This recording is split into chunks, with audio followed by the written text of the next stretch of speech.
The glass of the bedroom window shattered, and 3 men climbed into the darkness. They carried thick ropes and drawn revolvers, expecting to find a terrified widow begging for her life. The leader crept toward the shape huddled under the heavy wool blankets, a cruel smile on his face. But when he yanked the covers back, the bed was empty, just pillows. Suddenly, from the deep shadows in the corner of the room, the unmistakable, heavy click of a rifle hammer being cocked echoed in the dead silence. A calm, soft voice spoke from the dark. "You boys picked the wrong house to rob." Before we find out what happens next in Martha's story, please take a quick moment to tell us where you're listening from in the comments below.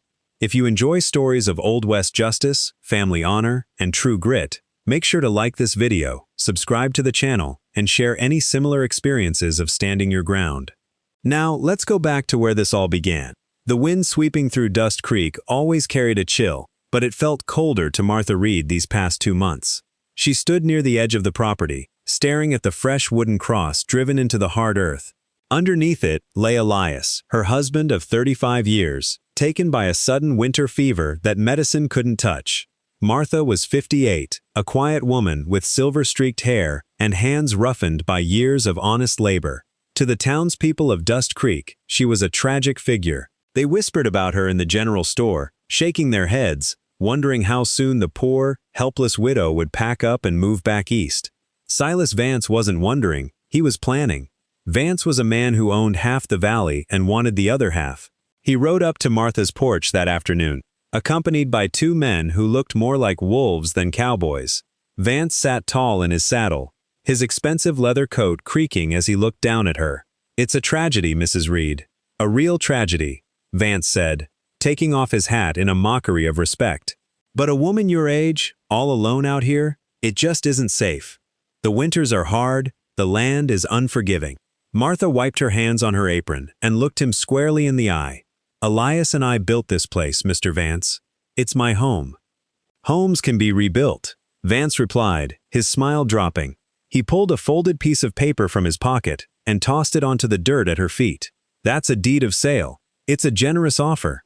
Take the money and leave, because out here, accidents happen to folks who don't have protection."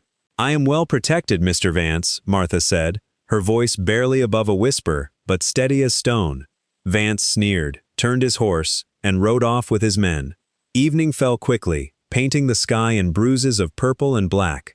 Martha was inside, boiling water for tea, when a frantic knock came at the door. It was Sheriff Miller. The old lawman looked pale, nervously clutching his hat. "Martha, you need to pack a bag right now," Miller stammered, stepping inside and looking over his shoulder. "I overheard Vance's men at the saloon. He hired the Blackwood brothers. They're coming tonight to burn your barn and run you off. If you stay, they might kill you."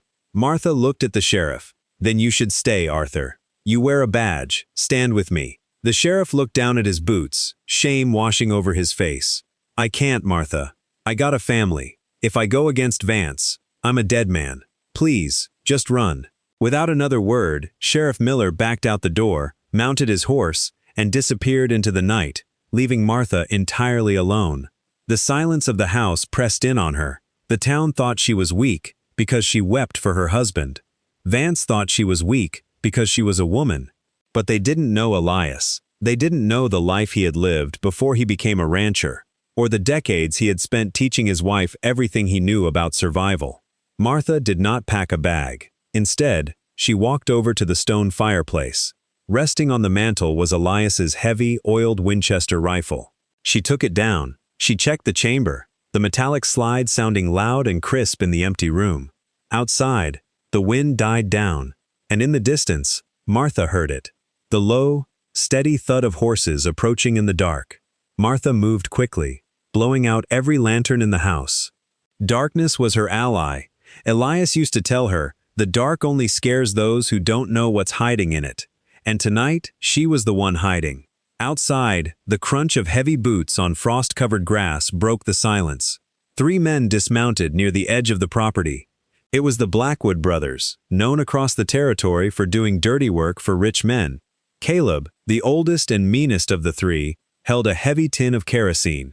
"Burn the barn first," Caleb grunted to his youngest brother. "Smoke the old bird out. When she runs out coughing, grab her." The youngest brother walked toward the barn, striking a match against his leather belt. The flame flared, illuminating his face. But before the fire could even touch the kerosene, a single, deafening shot cracked through the cold night air. The glass lantern in the boy's hand shattered into dust. The kerosene spilled harmlessly into the dirt, soaking into the frost. The outlaws froze. That was no warning shot from a panicked, trembling woman. It was a marksman's precision. "She's got a gun," the youngest brother yelled, diving behind a wooden water trough. Caleb cursed, pulling his revolver. "It's just a grieving old lady throwing lead in the dark. Shoot the house, rush the front." Guns blazed in the night. Bullets chewed through the wooden porch columns and shattered the front parlor windows, sending glass raining onto the floorboards. But Martha did not flinch. She knew every creaking board of her home. She slipped from the kitchen to the hallway, silent as a ghost. She loaded another round into her husband's Winchester, breathing slowly, just as Elias had taught her. Inhale, squeeze, exhale. She aimed through the broken window frame and fired into the darkness. A heavy thud followed, and the middle Blackwood brother screamed in pain. The bullet had grazed his shoulder, dropping him hard to the dirt. Around the back, Caleb roared in a panic. "Get in through the bedroom." Martha heard their heavy boots scrambling around the side of the house. She retreated to the master bedroom, moving quickly. She pulled the heavy wool blankets up high, making it look like a terrified person was huddled underneath. Then, she backed into the pitch-black corner beside the heavy oak wardrobe, melting completely into the shadows. The glass of the bedroom window shattered, and the three men, two of them dragging the wounded brother, climbed into the darkness. They carried thick ropes and drawn revolvers, expecting to find a terrified widow begging for her life. Caleb crept toward the shape huddled under the heavy wool blankets, a cruel smile on his face. But when he yanked the covers back, the bed was empty, just pillows. Suddenly, from the deep shadows in the corner of the room, the unmistakable, heavy click of a rifle hammer being cocked echoed in the dead silence. A calm, soft voice spoke from the dark. "You boys picked the wrong house to rob." Caleb spun around, his revolver raised, but the cold steel barrel of Martha's Winchester was already pressed hard against the bridge of his nose. "Drop it," Martha said, her voice devoid of fear, "or I will make sure your mother weeps the same way I have." The revolvers hit the wooden floor with a heavy thud. The Blackwood brothers raised their hands, trembling in the cold draft blowing through the broken window. Martha did not kill them. Instead, she forced them to use their own thick ropes to tie each other to the heavy iron bed frame. She checked the knots herself, pulling them tight enough to bruise. When she was done, she sat in the wooden rocking chair by the door, the rifle resting comfortably across her lap. "You're dead, lady," Caleb spat, furiously pulling at his bindings. "Mr. Vance is coming at first light with the rest of his men to inspect the ashes. When he sees you're still here, he'll kill you himself." Martha looked out the broken window toward the eastern horizon, where the black sky was just beginning to turn a pale, icy blue. "I know," Martha whispered, rocking slowly in the chair. "I'm counting on it." The pale morning sun had barely crested the ridges of Dust Creek when Silas Vance rode up the trail.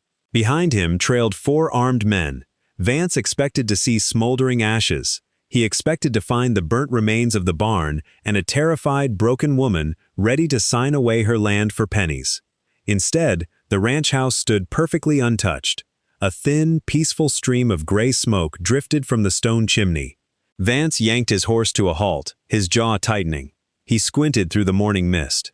On the front porch, lined up and tied securely to the sturdy wooden railing, were the 3 Blackwood brothers.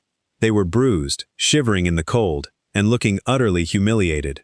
Stepping out from the front door was Martha Reed. She wore her thick woolen shawl, holding 2 cups of steaming coffee. She set one down on the porch railing near Caleb Blackwood, then took a slow sip from the other. Elias's heavy Winchester rifle hung casually by a leather strap over her shoulder. Vance's face turned scarlet with rage. He dismounted, his expensive boots hitting the frozen dirt with a heavy thud. "What is the meaning of this?" Vance roared, gesturing to the tied-up outlaws. "You old fool. Do you have any idea what you've brought down on yourself?" Martha calmly set her coffee cup down. She unslung the Winchester and rested it easily in her hands. "I'm keeping my land, Mr. Vance," Martha said, her voice steady and carrying across the quiet valley. "These men trespassed. They brought fire and guns to my home. In this territory, the law gives me the right to bury them. I chose to tie them up instead." Vance let out a dark, booming laugh. He turned to the 4 hired guns sitting on their horses behind him. The law? Out here, Mrs. Reed, I am the law. And right now, I see a crazy woman holding hostages. He rested his hand on his revolver. Shoot her. None of his men moved. They stared at the Blackwood brothers, the deadliest hired guns in the county, now bound like helpless calves. Then they looked at the quiet widow standing on the porch, her finger resting gently on the trigger of a rifle she clearly knew how to use. I said, shoot her, Vance yelled, furiously drawing his own gun. Before Vance could even level his weapon, Martha moved with blinding speed.